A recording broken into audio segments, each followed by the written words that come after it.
الشيطان الرجيم بسم الله الرحمن الرحيم ولقد خلقنا الإنسان من صلصال من حمأ مسنون والجان خلقناه من قبل من نار السموم. سورة بني اسرائیل شروع سورة حجر سوال لسمه سپارا پاگه کی 25 آیاتونه هغه ذکر شیو. په دویم باب کې 38 دلائل ذکر شیو. په دې باب کې د شیطان واقعا ذکر کوي او د هغه مکر او فریب ذکر کوي او بیا به کې د انسان داغه تذکرہ کوي.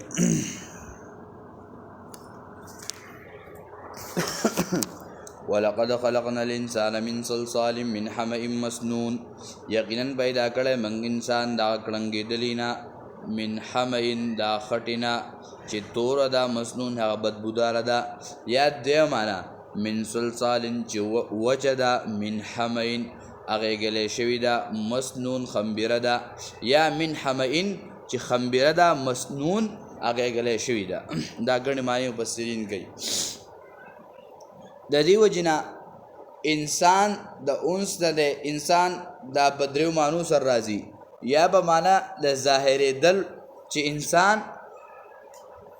دا ظاهر شو دا د الله جل شانه په یووالي باندې لوی سره هغه دلیل چې الله داسې انسان پیدا کو وجود ته راوستو. او دویم دا چې انسان دا زړه محبت دوي نو دی بل زر سره محبت سادي. او دریم دا چې په هریدل به معنی باندې راځي نو د انسان نه به کله کله هریدل هغه هم راځي. وز دلته څو خبرې هغه ضروری دي.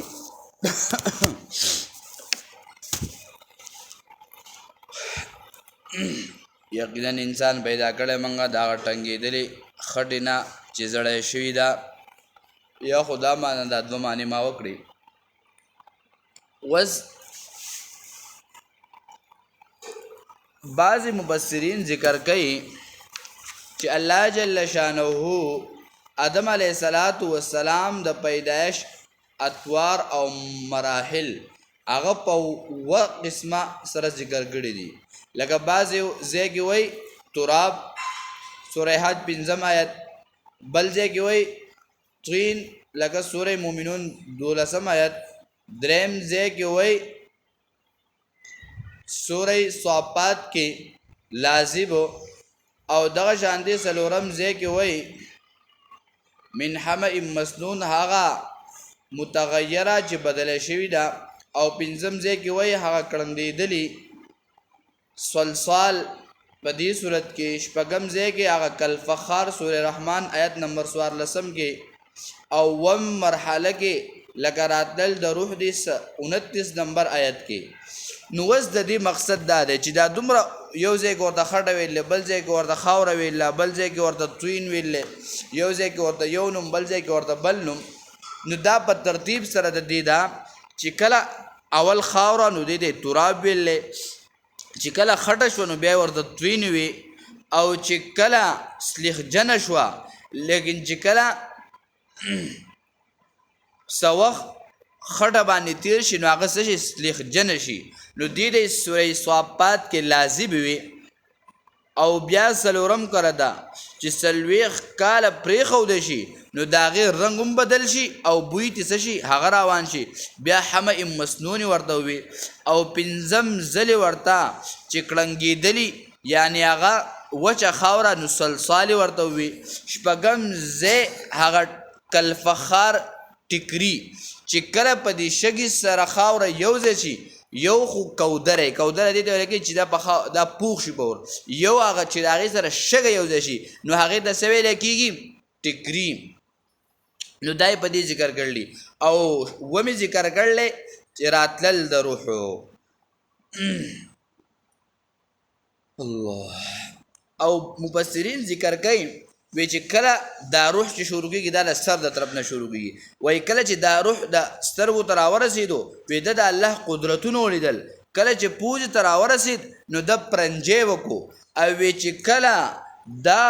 خېټې ته راورسېدو کله چې خولې ته راورسېد نو الحمدلله وی. او کله چې خېټې ته راورسېد نو لوګه ورته ولګېده د خواهش شو د خوراک د دې وجې نه الله فرمایي وکان الانسان عجولا او بیا اخر ته ورسېدو چې د آدم علیه السلام هغه جثه څه شوه هغه مکمله شوه امام راغب رحمه الله فرمایي چې کله خټه هغه سلیخناکه شي یعنې د هغې نه وروسته بیا حمع مسنون یعنې خمبیره شوي او د هغې نه وروسته چې وچه کړه شي نو دې ته صلصال ویلی کېږي نو دا خو یو خبره په څه کې شوه په دې خټه کې ولقد خلقنا الانسان یقینا پیدا کړی موږ انسان من صلصال د هغه خاورنا من حمین چې هغه هغې شوي ده مسنون خمبیره ده یعنی صلصال وچه خاوره من حمین خمبیر هغې شوي مسنون هغه خمبیره یا صلصال ویل کېږي هغه کړنګېدلي من حمین هغه توره مسنون هغه بدله شوي بوی روان شوی هغې ته وایي والجان خلقناه من قبل من نار السموم او پلار د پیریانو پیدا کړی دی موږ مخکې د آدم علیه السلام نه من النار د اور نه السموم چې ګرم بادونو والا دی ګرم اور چې ګرمو لمبو والا دی یعنې داسې اور دی چې د هغې لوګی نشته اوس په جان کې تفصیل دی یو ابوالجن دی چې هغه د جناتو پلار دی لکه څنګه چې آدم علیه السلام د انسانانو پلار په طرف ورته نسبت کېږي او بل ابلیس ته چې دته د شیطانانو پلار ویلی کېږي په دې دواړو منځ کې فرق دا دی چې کم جناتي نو په دې کې کافران هم شته په دې کې مسلمانان هم شته دوی خوراک هم کوي سکاک هم کوي دوی بچي هم راوړي تولود دا صفت پکې هم سره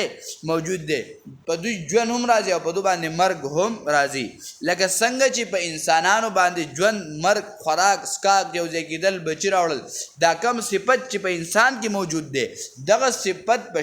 په دې جن کې هم موجود دی او د دې په مقابله کې شیطان شو نو هغې کې مسلمانان او بلکې دا ټول سری هغه کافر دي خو بعضې مبصرین په دې کې څه خبرې کوي لکه الله ابن عباس رضی الله تعالی عنہ فرمایي چې جن دا پلار دی د شیطان او قتاده او حسن بصری فرمایي دا جن دا د ابلیس پلار دی دا د ابلیس دی قرطبی او خازن وایي چې دا شیطانان چې په دې کې کم مسلمانان هغه نه نو هغې ته بیا رجع د ابلیس کېږي څنګه او بیا په دې ټولو باندې څه راځي مرګ راځي او بیا امام رازي رحمه الله فرمایي چې جن ځان له جدا قسم دی شیطان ځان له جدا قسم دی خو کله چې کم شیطان چې په هغې کې یو قسم چې هغه بیا رجع چا ته کېږي دې جن ته کېږي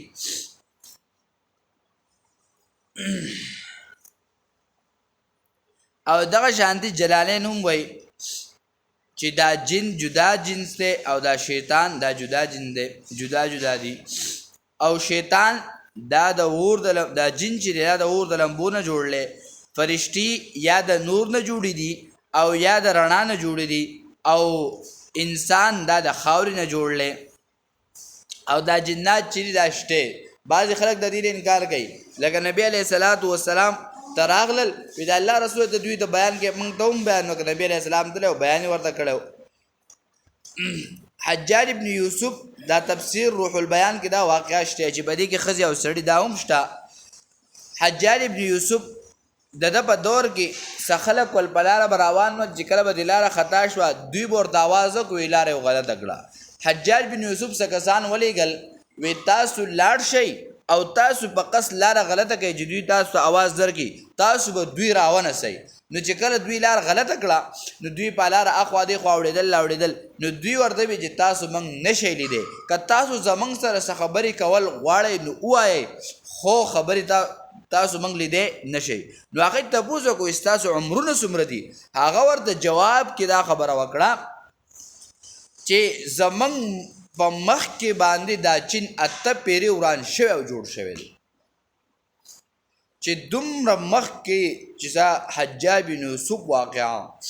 او بیا شاه ولی الله رحم الله فرمایي وی زما یو استاد ما دې سلیکل وکړل مال یې راکړل وی زه په لار روان وم شپه وه وی ما یو مار ولیدو وی ما هغه وویشتو مړه مې کو وی سبا راته آواز وشو چې راوځه په تا قتل کیس دی او تا جج غواړي وی ما چې ما قتل څنګه کړلی او جج ما څنګه غواړي وی زه روان شوم بس یو دوه کسانو وی چې کله د دې جناتو د دربار ته ورسېدم عدالت ده وی دوه راتلل او هلته ودرېدل او هغه به وله فیصله کوله او هغه بدلل وی چې کله زما نمبر شو زما نوم یې هغه شاه ولی الله دې راشي او زما سره بل پیره وي موږ دواړه مخامخ شو چې کله موږ مخامخ شو وی په تا باندې د قتل مقدمه ده هغه ورته ما قتل کړی نه دی په ما باندې څنګه مقدمه ده قتل ده هغه وی نه تا قتل کړی هغه یې ما نه دی کړی وی بېګا ماوستن ته په لار روان وي تا مار وجللی وی حدیث درته وی نبی علیه الصلاة والسلام حدیث دی چې کم شړی کم سیز خپل شکل بدل کی او تا ته د هغې نه تکلیف وي دغه سړی دغه شی څه کوئ مړ کوئ چې کله هغه وي دا حدیث یې ووي وی د هغه جن چې کوم قاضي و د هغه د سترګو نه اوښکې روانې شوې او یې راوغورځو وی چې ځم یو پیره د نبي علیه السلام مجلس کې ناست وم دا خبره ما هم اورېدل وه خو له زما د ذهن نه څه شوه هغه وتلې وه نو بعضې وایي چې دا شاه ولی الله محدث دهلوي دا سره دا تابعي دی لکه دغه یې نه و لیدلي تابعین خو بلکې جن یې لیدلی و چې هغه نبي علیه الصلاة والسلام لیدلی و نو بعضې به دې ومن چې دی سره تابعي دی نو دا به څه خبره وه دا به د شیطانانو کې او جناتو کې انشاءالله تفصیلا بحث به چېرته راشي بیا به وکړو والجان خلقناه من قبل من نار السموم او پیریان او پلار د پیریانو چې پیدا کړی موږ مخکې د آدم علیه السلام نه شیخ ادریس کاندلوي رحم الله ذکر کوي چې 2000 کاله مخکې بعضې مفسرین ذکر کوي چې 15000 کاله مخکې دا پیدا شوی دی د اور نه او د ګرم بادون وال نه او چې په هغې کې څه نشته په هغې کې وایي لوګی نشته وإذ قال ربک للملائکه او کله چې ووی رب ستا ملایکو ته انی خالق یقین زه پیدا کوونکی بشرا یو بشر لله من صلصال من حمأ مسنون دا هغه وچې خاورې نه دا خمبره نه دا هغه ګلی شوي نه فاذا سویته نو هر کله چې برابر کو موږ او پوکې وکړو فیه په هغې کې من روحي د خپل طرف نه فقعوا له ساجدین نو پرېوځئ هغه د سجده کوونکي چې کله وایي دا انسان ما تیار کړو نو بیا حکم وشو چې تاسو دلته څه شئ سجده وکئ نو فسجد الملائکتو نو سجده وکړه ملایکو نو د دې کې دا هلکه چې دریو ملایکو سجده وکړه نه کلهم ټولو هلکه ټولو وکړه ساري کړو جدا جدا یې کړو څنګه اجمعین په جمع سره چې کله الله حکم وکړو نو الله جل شانه حکم سره د آدم علیه السلام د ټولو فرشتو په یو ځای باندې سجده وکړه الا ابلیس مگر ابلیس ونه کړه ابا انکار وکړه یکونه مع ساجدین انکار وکړو دی نه چې شمزه سجده کوونکي سره چې زه انکار وکړو ان یکونه د دینه چې شي دی سجده کوونکو سره ابا انکار وکړو ان یکونه مع الساجدین د دینه چې شي دی د سجده کوونکو سره چې دی هم د هغوی ځکه شیطان څه وي زه خو د اور نه پیدا یم دی د خټې نه پیدا دی نو زه د څنګه سجده وکړم زما مقام چت دی او زه مخلوق یم الله ورته وایي نه نه الله په حکم د انکار وکړو بیا دا جدا خبره چې دا سجده تعظیم وه یا په دغه وخت کې سجده جایز وه یا دغه صرف بلکل هغه حکم منل بعضې خلک وایي هلکه وایي دا شیطان چې دی د ده طرف خو الله خبرې کړلي نو هلکه اوس یو سړی مجرم دی بادشاهي راوغواړي نو خلک به څه وایي چې هلکه پلانکي سره بادشاه خبرې کړي دي بادشاه خو دی راوغو خو دته یو زورن ورکوي دته زجر ورکوي چې هلکه دا کار دې ولې کړی نو د دې مطلب خو به دا نه چې بادشاه دی راوغوښتو جود بس دله سره خبرې وکړې دله شرافت حاصل شو نه نه نه ده خو یو بد کار کړی په هغې باندې دته قاضي صاحب په هغه باندې دته مشر هغه د زورن ورکوي نو د دې نه دا نه معلومېږي چې ده سره خبرې وکړې چې نه نه د خبرو وجه دا نه ده قال یا ابلیس الله تعالی فرمایل ای ابلیسه ما لک سوزر دے الله تکون مع الساجدین چې نشي تر سجده کوونکو سره ای ابلیس تعالی سوزر دے چې ته د هغه سجدې کوونکو سره نشوې ته سجده تا ونه کړه قال وی لم اکن لاسجد لبشر زه نه یم چې سجده وکړم بشر ته